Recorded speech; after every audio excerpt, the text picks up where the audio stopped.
যে এসআইআর নিয়েও আমার মনে হয় তারা যে হোমওয়ার্কটা করছে, আর বিজেপির কিন্তু একটা গা ছাড়া ভাব। বেশিরভাগ দিনই আমি দেখতে পাচ্ছি বিএলওরা তৃণমূল পার্টি অফিসে বসে থাকছেন বিএলএদের সাথে। বিএলও মানে যিনি সরকারি কর্মচারী, তিনি তৃণমূল পার্টি অফিসে জমা নিয়ে স্ট্যাম্প মারছেন, সরকারি স্ট্যাম্প। এসআইআর এই মুহূর্তে সুনামির চেহারা নিয়েছে। বঙ্গ রাজনীতিতে এসআইআর কতটা গুরুত্বপূর্ণ হয়ে দাঁড়িয়েছে এবং এসআইআর নিয়ে মানুষের মধ্যে যে আতঙ্ক, যে উদ্বেগ রয়েছে, তারই মাঝে ইলেকশন কমিশন তারা কিন্তু একটা তথ্য দিয়েছে, যে তথ্যতে তারা বলছে এখনও পর্যন্ত এসআইআর বিএলওদের হাতে জমা পড়েছে এবং সেটা আপলোড হয়েছে, সেটা প্রায় কাছাকাছি 1.5 কোটির মতন। এবং এইখান থেকে রাজ্যে এসআইআর নিয়ে কি পরিস্থিতি চলছে আরও বিস্তারিত জানবো। আমার সাথে রয়েছে কলকাতা হাইকোর্টের বিশিষ্ট আইনজীবী শ্রমিক বাগচি, তার কাছে সরাসরি চলে যাব। শ্রমিক, এই এসআইআর বঙ্গে শুরু হয়েছে আজ প্রায় 10 দিনের বেশি হয়ে গেছে, এসআইআর নিয়ে তুমি কি বলবে? হ্যাঁ, সব থেকে বড় ব্যাপার হচ্ছে, দেখুন এই এসআইআর নিয়ে দুটো জিনিস তৈরি হচ্ছে। একটা হচ্ছে যে এখনও কিছু মানুষের মধ্যে আতঙ্ক রয়েছে যে এসআইআর যে করলে বা এসআইআর করা হলে তাদের যদি ডকুমেন্টস না পাওয়া যায় তাহলে কি ধরনের পরিস্থিতির সৃষ্টি হবে, তারা কোথায় যাবেন। এখনও অনেকে বলছেন নাকি বর্ডার দিয়ে অনেকে চলে যাচ্ছে, অনেকে জমি জায়গা ছেড়ে চলে যাচ্ছে। পরশুদিন আমার কাছে একটা খবর এসছে, বলছে জমি সেখানে যেখানে 10 লাখ টাকা কাটা সেখানে 2 লাখ টাকা কাটা হয়ে গেছে। মানে তারা মনে করছে তাদের জমি কেনার কোনো লোক নেই। ঠিক আছে, এরকমও পরিস্থিতি তৈরি হয়েছে, বিশেষ করে কিছু বনগা বা যেগুলো বর্ডার এরিয়াতে। সেখানে যে গণ্ডগোল, গাইঘাটা যেখানে গণ্ডগোল ছিল, মনে করা হচ্ছিল যেখানে গণ্ডগোল ছিল সেই জায়গায় কিছুটা হিট করেছে। এখন আর একটা বিষয় এসআইআর নিয়ে, এই 2002 সালে নাম যদি না থাকে, ব্যাপারটা যতটা সহজ মনে হয়েছিল, কখনোই কিন্তু ব্যাপারটা ততটা সহজ, বিএলও বলুন বা যারা অন্যান্য অফিসার, তারা কিন্তু ততটা সহজভাবে ব্যাপারটা মানুষের মধ্যে এখনো পর্যন্ত তুলে ধরতে পারছেন না, যেটুকু আমি অন্তত ফিল করেছি বা দেখেছি। সব থেকে বড় সমস্যা হচ্ছে 2002 সালে যদি নাম না থাকে, যেটা বলা হয়েছিল বাবা মার নাম থাকলেও হবে, হ্যাঁ সেইখানে বাবা মার নাম থাকলেও পরবর্তীকালে কিন্তু আরও কিছু ইনফরমেশন দিতে হচ্ছে যে লাস্ট ভোট তিনি কত সালে দিয়েছিলেন। এবং এইখানে আমারও একটা আপত্তি আছে, যেটা আমি এর আগের যে এপিসোড আপনারা করেছিলেন তাতে আমি বলেছিলাম, যেটা সুপ্রিম কোর্ট বিহার এসআইআর নিয়ে বলেছিল, যে একজন ব্যক্তি ধরে নিন তার 2002 সালে তখন তার বয়স হয়নি, 2021 বা 2024 বা যে কোনো ভোটে তিনি ভোট দিয়েছেন, তাহলে তার ভোটার কার্ড রয়েছে। সেক্ষেত্রে কেন তাকে আবার বলা হবে যে কোনো ডকুমেন্টস সাবমিট করতে? সেক্ষেত্রে তো সেখান থেকেই তার ডকুমেন্টসটা পেয়ে যাওয়ার কথা। এই জায়গায় একটা গণ্ডগোল এখনও পর্যন্ত নির্বাচন কমিশনের সঙ্গে সাধারণ মানুষের কমিউনিকেশনের আছে বলে আমার মনে হয়েছে। আর বিশেষ কিছু বিষয়, যেমন আমি আপনাকে বলছি, ফর্ম আপলোডিংয়ের ক্ষেত্রে অনেকে কি করছেন, মানে অনেক জায়গায় বিএলওরা ঠিক মতন মানে মানুষকে ইনফরমেশান দিতে পারছেন না, বা বিএলওদের কাছেও অনেক জায়গায় ইনফরমেশান ঠিক মতন নেই, যার জন্য যেটা অসুবিধা তৈরি হচ্ছে যে ফর্মের যে ক্রাইটেরিয়া, সেই ক্রাইটেরিয়াগুলো অনেকে ফুলফিল করতে পারছেন না। সেক্ষেত্রে অনেক কিছু প্রশ্ন, অনেক কোশ্চেন ইত্যাদির সম্মুখীন হতে হচ্ছে। এবং এই ওটিপি নিয়ে এটা নির্বাচন কমিশনের দেখা উচিত। আমাদের দেশে যে কোনো কাজ করতে গেলে মানুষ যে ফ্রড এবং একটা সর্বশান্ত হওয়ার যে একটা জায়গা, এই ওটিপি নিয়ে রীতিমতন ব্যবসা হচ্ছে। এই ওটিপি থেকে কিছু অসাধু চক্র, আপনারাও কয়েকদিন আগে খবর করেছিলেন, তারা কিভাবে এই ওটিপিগুলো তাহলে সংগ্রহ করছে। এসআইআর করতে গেলে ওটিপি দরকার যখন অনলাইনে আপলোড হচ্ছে, কিন্তু সেই ওটিপি নিয়ে বলা হচ্ছে আমি অমুক জায়গা থেকে ফোন করছি, আমি আপনার বিএলও বলছি, বা আমি আপনার নির্বাচন কমিশন থেকে ফোন করছি, আপনি এটা করুন। যেই উনি কেউ করছেন বা কোনো আননোন মানুষ যেই ওটাকে করছেন, সঙ্গে সঙ্গে দেখা যাচ্ছে যেহেতু আধার এবং ব্যাঙ্ক অ্যাকাউন্ট লিঙ্ক করা আছে, সেখানে তার একটা ক্ষতি হয়ে যাচ্ছে বা টাকা পয়সা সেখান থেকে হয়ে যাচ্ছে। হ্যাঁ, সাইবার ফ্রড এখানে চলছে। এই জায়গাগুলো নির্বাচন কমিশন কতটা মানুষকে সুরক্ষিত করতে পেরেছেন, সেই ব্যাপারে নির্বাচন কমিশন কিন্তু এখনো পর্যন্ত কোনো কথা বলছেন না, বা সেই ব্যাপারে নির্বাচন কমিশনের কাছ থেকে আমরা সুষ্ঠু সেরকম কোনো মতামত পাইনি।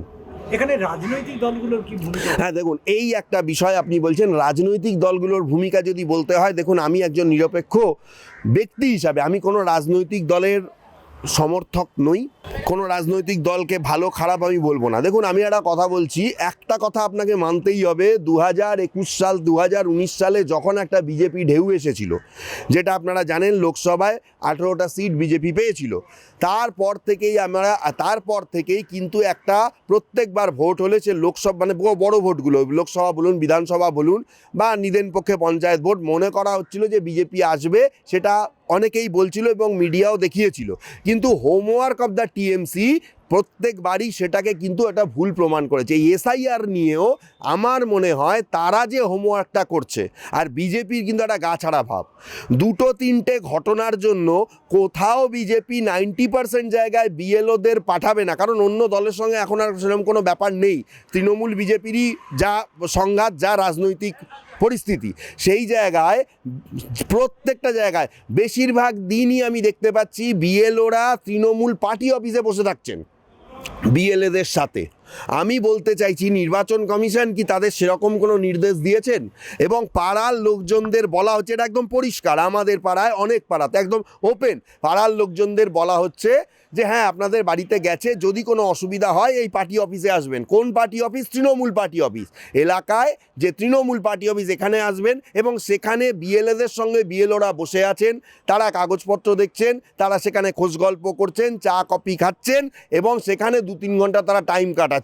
পাড়ার তৃণমূলের যারা মানে বলতে গেলে যারা তৃণমূল সমর্থক, যারা নেতা বা পাড়ায় নেতাদের হয়ে যারা কাজ করে, যেরকম ল্যাংবোর্ড মানে কিছু কিছু যে সমস্ত লোকজনগুলো থাকেন, তারাই সমস্ত ফর্ম তাদেরকে এনে দিচ্ছেন, ঠিক আছে, সমস্ত ইনফরমেশান তাদের মাধ্যমেই আসছে। বিএলও কিন্তু আমি বলছি 70-75% জায়গায় সেইভাবেই তাদের ওপরে বিশ্বাস করে ফর্ম জমা নিচ্ছেন এবং সেখান থেকেই স্ট্যাম্প মেরে দিয়ে দিচ্ছেন। আপনাকে মানে আমি বলতে বাধ্য হচ্ছি, আমাদের লোকালিটিতে কলকাতার মতন জায়গায়, আমি জায়গার নাম বলবো না, মানে নিউমারাস অফ জায়গা, যাদবপুর বলুন, গড়িয়া বলুন, একটা অদ্ভুত জিনিস, আপনার ফর্ম বিএলও মানে যিনি সরকারি কর্মচারী, তিনি তৃণমূল পার্টি অফিসে জমা নিয়ে স্ট্যাম্প মারছেন, সরকারি স্ট্যাম্প। আমি জানতে চাই যে রাজ্য সরকার অথবা আপনার হচ্ছে ওই নির্বাচন কমিশন, তাকে তার কাজের মধ্যে এই ইনফরমেশনটা দেওয়া আছে কিনা। একদম পরিষ্কার, আপনি যদি সেখানে গিয়ে ভিডিও করেন একদম পরিষ্কার, কলকাতার অলিতে গলিতে এই ঘটনা। এবং বিজেপির সঙ্গে যেটা হয়েছে কল্যাণীতে বা কয়েকটা জায়গায়, বিজেপি বিএলওদের ঢুকতে দেয়নি, মারধর করেছে, বিএলএ যারা ছিলেন মারধর করেছে, কিন্তু তারপরে বিজেপি এই যে আপফ্রন্ট থেকে হারিয়ে গেল, এর প্রতিবাদ কেন করছে না? আমরা সবসময়ই দেখি এখানে বিরোধী দলনেতা তিনি প্রতিবাদ করছেন, সজল ঘোষের মতন নেতা তিনি প্রতিবাদ করছেন, অভিজিৎ গঙ্গোপাধ্যায় আছেন, তাদের চোখে কি এগুলো পড়ছে না?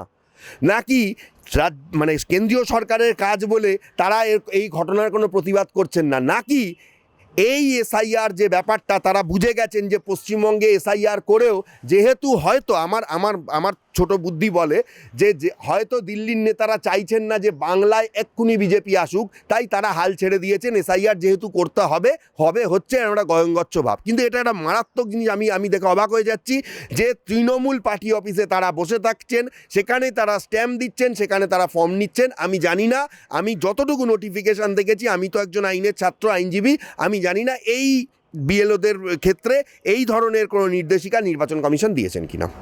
বিএলওরা এত কাজ করছে, অসুস্থ হয়ে পড়ছে, আত্মহত্যা পর্যন্ত করছে, সাধারণ মানুষ মারা যাচ্ছে হ্যাঁ, এসআইআরের জন্য। তাহলে এখন দেখুন, ব্যাপার হচ্ছে যে ওই হাতের যেমন 5টা আঙুল সমান হয় না, ঠিক সেই রকমই কিছু কিছু বিএলও কাজ করছেন। আমি বলছি না যে তারা বাড়িতে যাচ্ছেন না, বাড়িতে হয়তো তারা যাচ্ছেন, একবার ঘুরে চলে আসছেন, ফর্ম টর্ম দিয়ে আসছেন, তারপরে কোনো কিছু হলে সেটা পার্টি অফিসে নিয়ে আসো সমস্ত কিছু। কারণ বিএলএরা ব্যাপারটা কি, এখানে একটা ব্যাপার আছে, ব্যাপারটা কি দেখুন, সুপ্রিম কোর্টে যখন আমি পশ্চিমবঙ্গ এসআইআর নিয়ে তো সেরকম মামলা টামলা হয়নি এখনও পর্যন্ত, হাইকোর্টে মামলা হয়েছে, সুপ্রিম কোর্ট অবধি এখনও পর্যন্ত মামলা হয়নি। আমার ধারণা 4 তারিখ 5 তারিখের পর যখন ওই ফাইনাল লিস্ট প্রকাশ হবে, অনেকগুলো মামলাই ফাইল হবে, কারণ গণ্ডগোল হবেই।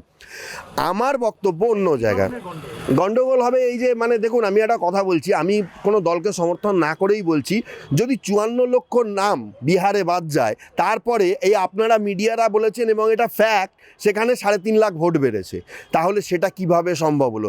বাদ গেলে তো আমরা জানি ভোটের সংখ্যা কমবে, তাহলে কারা এসে ভোট দিল? ইভেন অনেকেই দেখিয়েছেন, অনেকেই বলেছেন, অনেকেই এই মন্তব্যও করেছেন যে নাকি যাদের পশ্চিমবঙ্গ তো ভোটার কার্ড, বিহারেও ভোটার কার্ড, তারা গিয়ে অবাধে সেখানে ভোট দিয়েছেন, তাদের নাম কি তাহলে বাদ যায়নি? আরও একটা বিষয় আপনারাই চ্যানেলে টেলিকাস্ট করেছিলেন, আমারই ক্লায়েন্ট, আমি এখনও বলবো, এরকম বহু মানুষ, ওই নারায়ণ গঙ্গোপাধ্যায়ের মতো, মানে গাঙ্গুলির মতো বহু মানুষ আছেন যাদেরকে এখনও পর্যন্ত বারবার আবেদন করা সত্ত্বেও ভোটার কার্ড দেওয়া হয়নি, যাদেরকে বলা হয়েছে যে এসআইআর থেকে নাম বাদ চলে যাবে, মানে অনেকের নাম এখনও পর্যন্ত আপলোড ঠিক মতন করা হয়নি। এই গণ্ডগোলগুলো যে সম্পূর্ণ মিটে যাবে আমার মনে হয় না। বঙ্গ রাজনীতিতে এসআইআর নিয়ে এবং বঙ্গ রাজনীতির বিভিন্ন আলোচনা আমরা করলাম এবং শ্রমিক বাগচি সরাসরি তার উত্তর দিয়েছে। এবং অবশ্যই এই ধরনের ভিডিও দেখার জন্য সাবস্ক্রাইব করুন আমাদের চ্যানেলে। অবশ্যই আপনার ব্যক্তিগত যে মতামত, সেই মতামত জানান, আপনারা কিভাবে দেখছেন এবং বক্তব্য কেমন লাগছে, সম্পূর্ণটাই আপনাদের যে কমেন্ট বক্স রয়েছে সেই কমেন্ট বক্সে জানাতে পারেন। আজ এই পর্যন্তই, আবারও দেখা হচ্ছে পরবর্তী কোনো ভিডিওতে।